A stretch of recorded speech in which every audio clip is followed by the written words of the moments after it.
ताकि बेहतरीन नामे देखने सुनने वाले तमाम नाजरीन की सलामती हो। मैं सलमान मसीह अपने यूट्यूब चैनल के साथ आपकी खिदमत में हाजिर हूँ।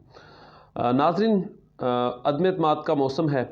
और वो अदम एतमाद जो है वो पेश कर दी गई है। ओपोजिशन ने वज़ीर आज़म पाकिस्तान के ख़िलाफ़ अदम एतमाद जो है वो पेश कर दी है। अब वो कामयाब होती है या नहीं, ये तो आने वाला वक्त और मेरा खुदा बेहतर जानता है। लेकिन अब तक के जो हक़ाइक़ हैं, क्या इमरान खान साहब आने वाले वक्त में प्राइम मिनिस्टर रहेंगे या नहीं, या वो ओपोजिशन के साथ ऐसा कुछ क्या करने वाले हैं, ये तमाम हक़ाइक़ आज के अपने इस व्लॉग में आपके सामने रखूँगा। और इसमें एक और बहुत बड़ी आपको ख़बर देने जा रहा हूँ कि आलमी ताकतें भी क्यों चाहती हैं कि इमरान खान साहब को घर भेज दिया जाए, और दूसरी तरफ और बड़ी ताकतें भी जो इमरान खान साहब के इस वक्त इत्तेहादी हैं, जो उनसे पाकिस्तान से बड़ी उनकी मोहब्बत है, तो वो क्यों चाहते हैं कि इमरान खान साहब भी इस वक्त जो हैं वो मुल्क के वज़ीर आज़म रहें। ये तमाम चीज़ें और उसके बाद नाज़रीन कुछ और अहम डेवलपमेंट्स हो रही हैं, वो भी आज आपके सामने अपने इस व्लॉग में रखूँगा। नाज़रीन, सबसे पहले तो आपको एक ब्रेकिंग न्यूज़ ये भी देता चलूँ कि कुछ अरकान जो नाराज़ थे, अब वो मानना भी शुरू हो गए, और इस वक्त प्राइम मिनिस्टर इमरान खान साहब ने इस्लामाबाद में स्पीकर हाउस में जो इजलास है वो भी शुरू हो चुका है कि अभी बहुत जल्द जो है वो इसको अदम एतमाद की जो तहरीक पेश की गई है उसके लिए इजलास बुलाने पर भी गौर किया जा रहा है। तो नाज़रीन, ये तमाम चीज़ें इस वक्त हो रही हैं। इस वक्त जब मैं आपसे ये बात कर रहा हूँ 9 तारीख तकरीबन 10 बजे के करीब अब टाइम हो चुका है, तो ये तमाम हक़ाइक़ जो है वो मैं आपको दे रहा हूँ। उसके बाद नाज़रीन आपको बताता चलूँ कि अदम एतमाद की तहरीक के हवाले से इसको आलमी साजिश भी कहा जा रहा है। आलमी साजिश इसलिए भी कहा जा रहा है कि क्योंकि इमरान खान साहब ने अब अपने उन तमाम जो मुल्क जो हैं, ख़ास तौर पर अमेरिका को भी दो टोक जो है वो जवाब दे दिया है कि एब्सोल्युटली नॉट, अब कुछ भी हम आपके लिए नहीं करेंगे, क्योंकि जब भी हम आपके लिए आपके साथ अगर किसी भी जंग का हिस्सा हो तो वो जहाद होता है, और जब हम आपको छोड़ दें तो वो आप हमें दहशतगर्द भी कहना शुरू कर देते हैं। तो इसी तरह आप यूरोपियन यूनियन के हवाले से आप देख सकते हैं कि पाकिस्तान को एक ख़त मौसूल हुआ, उस ख़त का जो पाकिस्तान ने जवाब दिया वो भी आपके सामने, वो मेलसी के जलसे में भी इसके ऊपर वो बात कर सके हैं, और बड़ी खुल के उन्होंने बात भी की है। और इसी तरह तरीन साहब के कुछ अरकान हैं जो नाराज़ थे, जो तरीन ग्रुप जो है वो भी लंदन में कुछ अहम मुलाकात, आज अलीम खान साहब भी वहाँ पर मौजूद हैं और कुछ अहम मुलाकातें भी हो रही हैं, और आने वाले वक्त में भी वो अपना फ़ैसला जो है वो ज़रूर देंगे। लेकिन इस वक्त आलमी सतह पर जो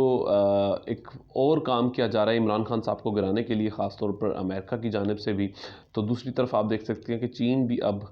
और ममालिक भी जो हैं वो अब मैदान में आते हुए आपको नज़र भी आएंगे। इसी तरह आप देख सकते हैं कि जो बाइडन का जो कॉल की गई सऊदी अरेबिया में, तो उन्होंने इस कॉल का जवाब नहीं दिया। यूए भी किसी तरह से बात करना नहीं चाह रहा। आप ये कह सकते हैं कि जो इत्तेहादी हैं, जो इमरान खान के साथ, जो वक्त आने पर अब साफ़ चीज़ें जो हैं वो साफ़ साफ़ दिखाई भी दे रही हैं कि कौन रूस के साथ है या नहीं, जिस तरीके से चीन है और बहुत से ममालिक हैं। अब वो चाहते हैं कि इमरान खान साहब जो हैं वो कहीं ना हो जाए।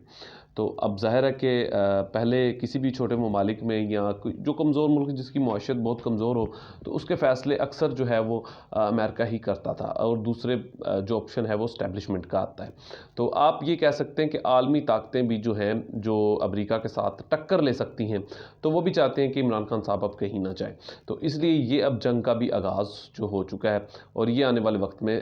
पता लग जाएगा कि इस पर क्या होने वाला है। और दूसरी आपको बात बताता चलूँ कि तरीन ग्रुप के जो अरकान हैं उसमें इजाफा भी हो रहा है, लेकिन तरीन की जो सिस्टर ने एक नई पेशन गोई भी कर दी है, और उन्होंने जब एक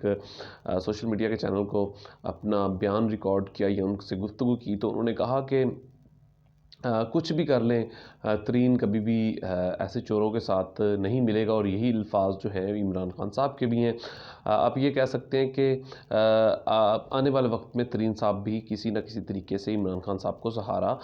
दे सकते हैं। उसके बाद वज़ीर आला पंजाब की अगर बात आए, तो वज़ीर आला पंजाब जो हैं वो चेंज नहीं हो रहे, अब तक की ख़बर के मुताबिक चेंज नहीं हो रहे। अगर वो चेंज होते भी हैं तो वो पिंडी से या अटक से ये भी बात की जा रही है कि वज़ीर आला کا جو نیا انتخاب جو ہے وہ وہاں سے ہو سکتا ہے. علیم خان صاحب تو بالکل بھی نہیں، کیونکہ اس کی تو ترین صاحب نے بھی اس کی جو ہے ترین صاحب کے جو گروپ نے ہیں اس کی بھی مخالفت کر دی ہے. تو اسی طرح ناظرین پاکستان میں جو صورتحال عدم اعتماد کے حوالے سے وہ دن بہ دن تبدیل بھی ہوتی ہوئی آپ کو دکھائی دے گی. آپ یہ بھی معجزہ دیکھ سکتے ہیں کہ پاکستان میں آصف علی زرداری مولانا اور شہباز شریف صاحب نے جو ہے وہ مل کر پریس کانفرنس بھی کی اور بہت ساری باتیں بھی کی، لیکن آج کراچی کے جلسے میں جو جواب عمران خان صاحب نے دیا وہ بھی ان کے لیے نہایت کہہ سکتے ہیں کہ خطرناک. اور اس باڈی لینگویج کے بعد ایک بات تو صاف دکھائی دیتی ہے کہ عمران خان صاحب جس طریقے سے آج انہوں نے گفتگو کی، جس طریقے کی ان کی باڈی لینگویج تھی کہ وہ کہیں بھی نہیں جا رہے. تو ناظرین آج میں ذاتی حیثیت سے ایک چھوٹا سا یوٹیوبر ہونے کے ناطے آج خود یہ بات کر رہا ہوں کہ میں اپنے ملک کے پرائم منسٹر کے ساتھ کھڑا ہوں، کیونکہ وہ ایک ایماندار لیڈر ہے اور ایسے لیڈر کی قدر کرنی چاہیے. میری ذات کو اس سے کوئی مفاد نہیں ہے، نہ تو مجھے اس نے کوئی مفاد دینا ہے. میری مقامی سیاست جو ہے وہ آپ کی ہمیشہ جو ہے آپ اس کے پابند ہوتے ہیں یا آپ کو ان سے کام لینے ہوتے ہیں، لیکن جو میری ذاتی اب میری جو اندر کی کہہ سکتے ہیں کہ ضمیر کی ایک آواز ہوتی ہے، تو میرا ضمیر جو ہے وہ آج عمران خان صاحب کے ساتھ کھل کے کھڑا ہے. تو ایک چھوٹا سا کہہ سکتے ہیں کہ رپورٹر ہونے کے ناطے یا ایک چھوٹا سا اپنا حصہ ڈالنے کے لیے میں عمران خان صاحب کے ساتھ ہوں. اپنا خیال رکھیے گا، اپنے اس چینل کا بھی سبسکرائب کر لیجیے گا. خدا حافظ.